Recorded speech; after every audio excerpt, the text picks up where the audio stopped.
Ms. Lindsay Knight, aka Eekwol, is a pioneer.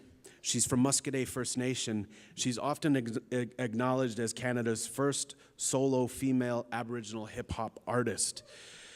I love her music because she gives my daughters someone to look up to. And both of my daughters, we rock out to your music regularly. I know all your lyrics off by heart.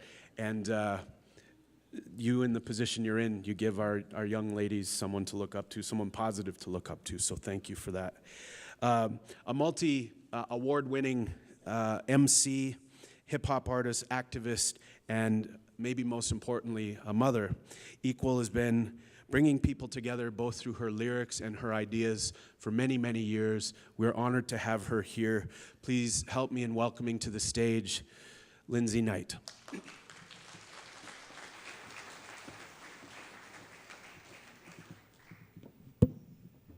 Holy. How am I supposed to top that? And that's it for me. And then I see Mike Linklater before me. I was like, no, really? Why? Not Mike Linklater of all people. I'm super honored to be here. I'm humbled to be asked to be a part of this event. I'm always humbled to be involved in these sort of really extremely forward-thinking kind of Indigenous events. I feel like this is sort of the beginning of something huge. For me, I've been a hip-hop artist for many, many years, as Ryan had mentioned, and I've been doing music as a form of expression, and it's what I've always been most comfortable with. It's the way that I, get my ideas across. It's the way that I've always survived. As of recently, in the last few years, I've actually been teaching over at the U of S. I achieved my master's degree, and I started teaching Native Studies courses. So what I want to, share with you today in the small time that I have is to think about what creativity means. And when we think of the word creativity, one of the first words that come to mind, and I know it's in each of your minds right now, is art. So already we have a bit of a problem here, because what I've been told is that in our Cree language there is no word for art. And I really had to look into that to figure out what the heck that means, because I grew up going to school where creativity meant going to art class. It meant painting pictures. It meant making music, playing guitar, writing poetry, dressing super cool. As you can see, I still got it. But creativity was a separate idea. It was a separate part of going to school, of getting your education. And some people really flourished in that area, and some didn't. So there was a problem there, because there's no word for art in our language, and I'm pretty sure there's no word for art in many Indigenous languages. So we come up to this problem where, how do we think of what is creative to us as Indigenous people? How do we fit that in to this education system where creativity is so separate, it's so compartmentalized? It's difficult. And we have this idea of a medicine wheel concept where we have, the 4 directions. Most of us are aware of it. Some may call it a pan-Indian idea, but it basically says we have our emotional, our physical, our mental, and our spiritual components in our circle.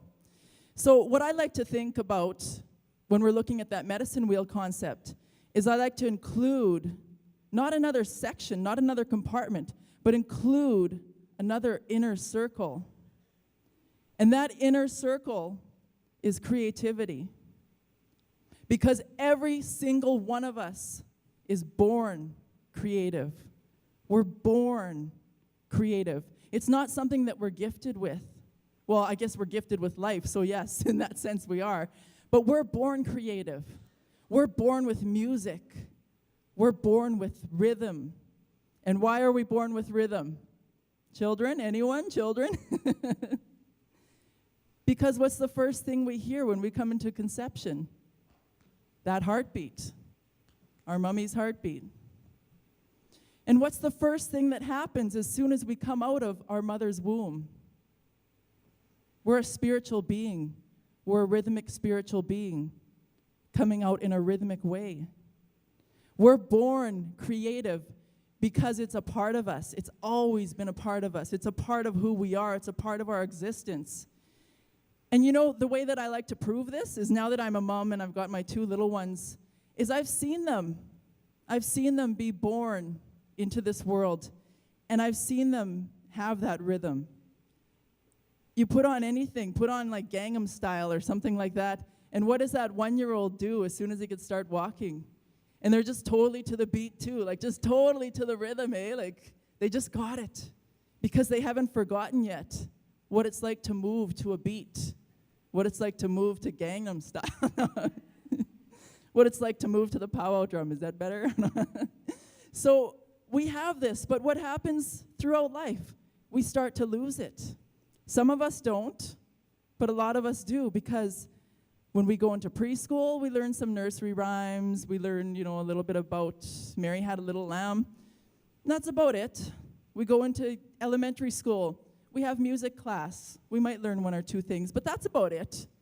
The rest is the curriculum where we sit and we learn step-by-step processes. There's no creativity in there. There's no creativity interweaved, embedded into that system. But in ours, there is. In ours, we are born with that.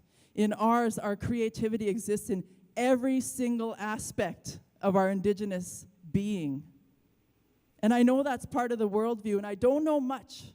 I don't know much about it, but I know it's there. And I know that because that's what I feel.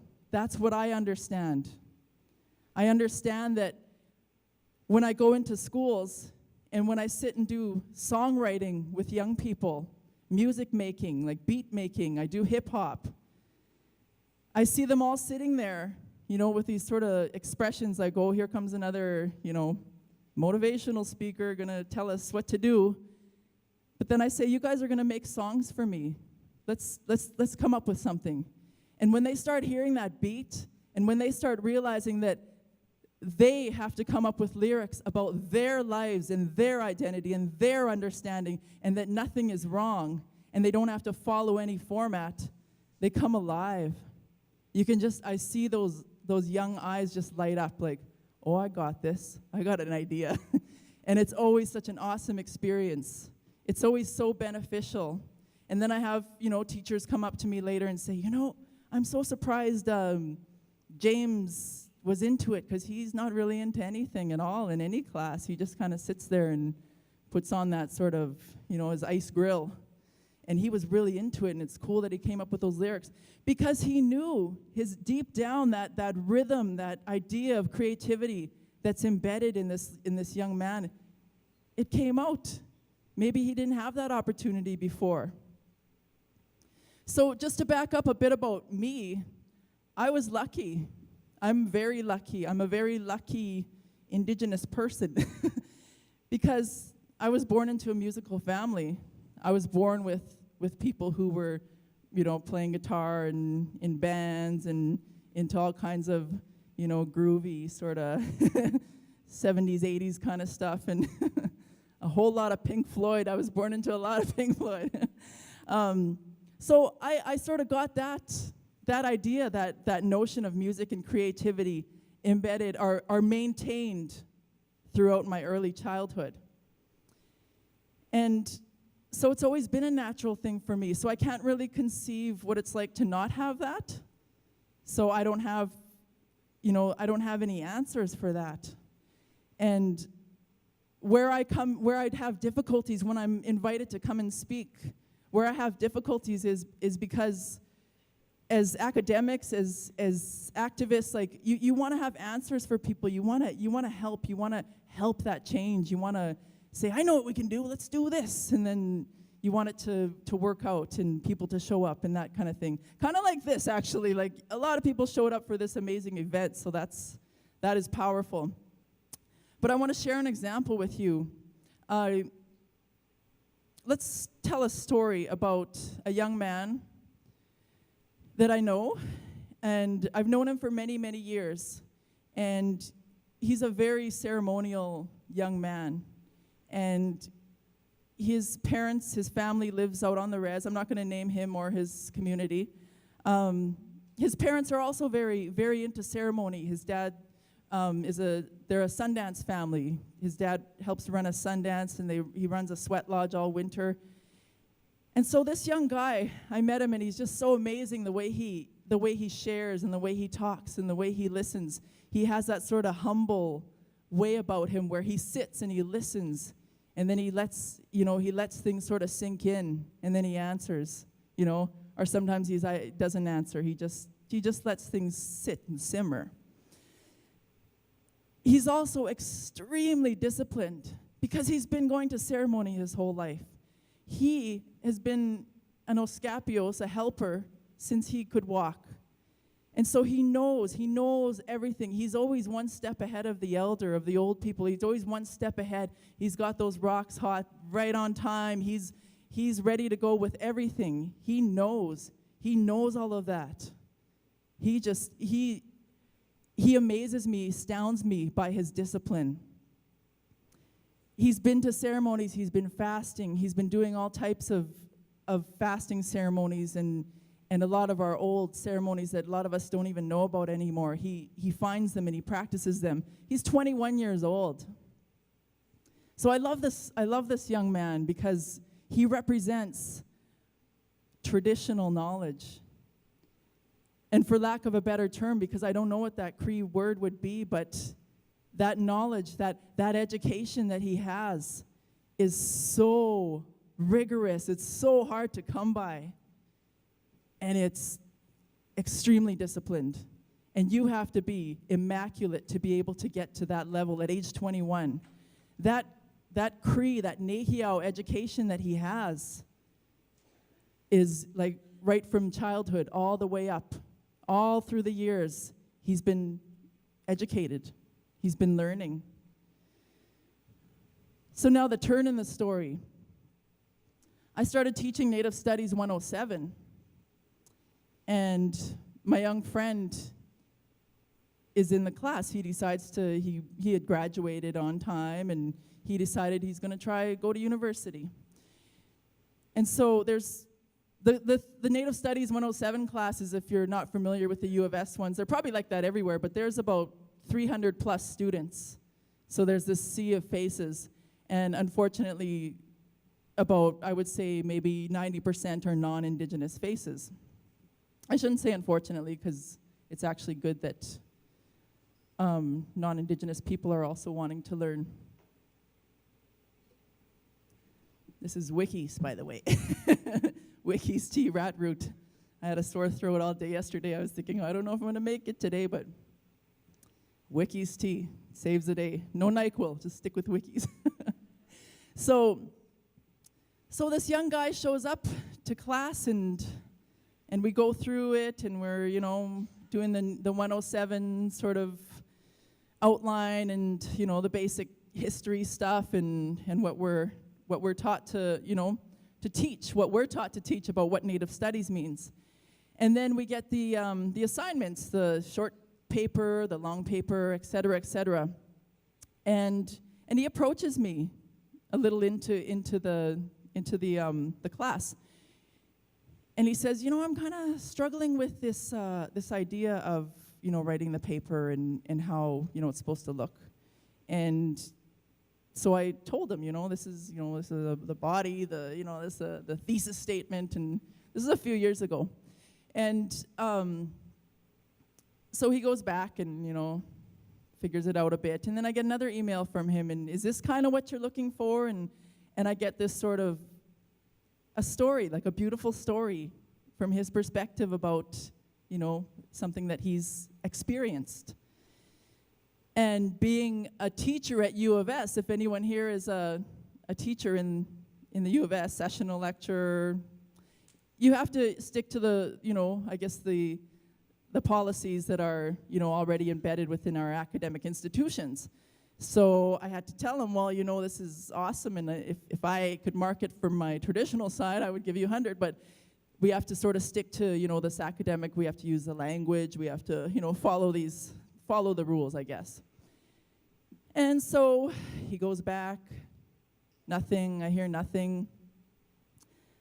I got a hold of him, and it's hard too, because you have these 300 students, and it's hard to, focus on one, and you get pretty, bogged down with a lot of, because then you have the other students who are really keeners, and they want to get everything perfect, and they've got that sort of way of doing things down.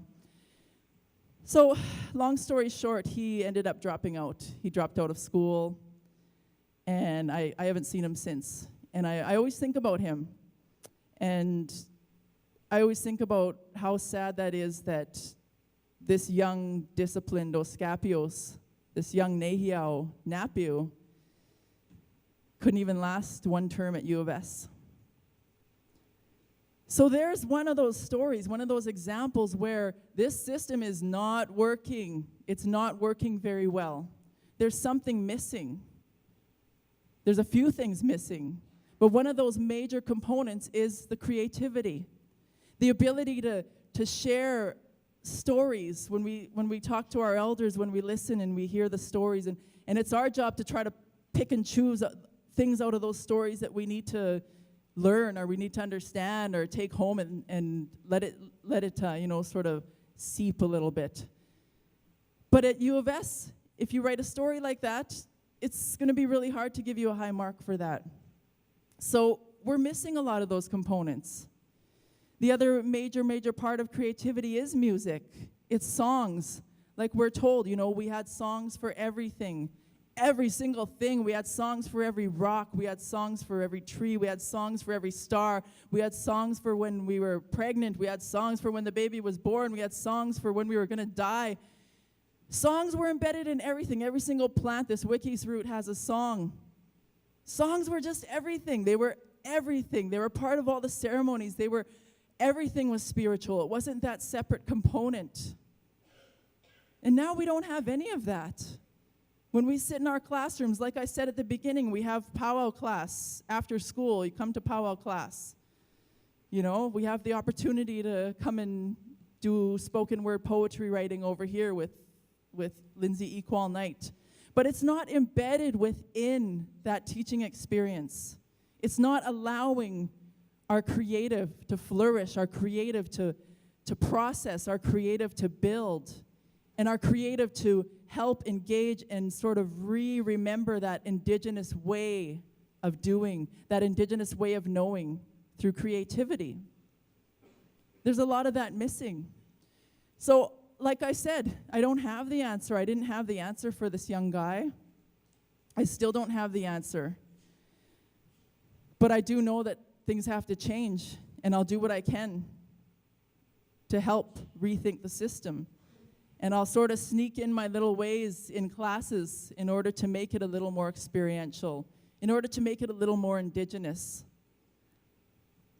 And I'll take my two little ones and I'll make damn sure that they know about who they are. I'll make damn sure that they know about what it is to be Nehiyaw. So I was lucky. And I know I only have a couple more minutes. But I was lucky because I was born into a family where I had music. I was born, my dad, he likes to read and write. He's really into that. So when we were very young, by the time I was 5, he had read us the whole Lord of the Rings trilogy, all me and my brothers and sisters. So I knew all of this stuff. By the time I was in grade 1, I was already writing and reading and writing poetry and writing stories and stuff. So I was lucky because I had that already. That was just, so happened my dad was into reading, and that's where I got it. So for me, this academic stuff is easy because I'm used to reading and writing. I love it. I fiend on writing poetry and stuff, but that's me. I was lucky with that. I was also born fair-skinned.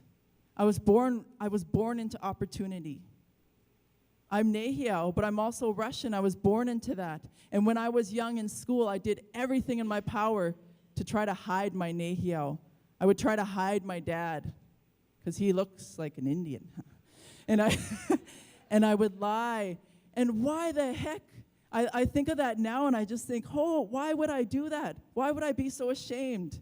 Because now I'm so proud to be who I am. But when I was in grade 1, 2, 3, I was ashamed and I did everything to hide that. So I don't want my little ones to go through elementary school like that. I don't want them to be so ashamed of being brown, because they are brown. I want them to be proud. I want them to hold their heads high and be proud of the ways in which they socialize, the ways in which they learn, the ways in which they're creative. Because we're all creative, and we all deserve to share that creativity. So with that, I want to thank you, and yeah, enjoy the rest of the show. Hi, hi.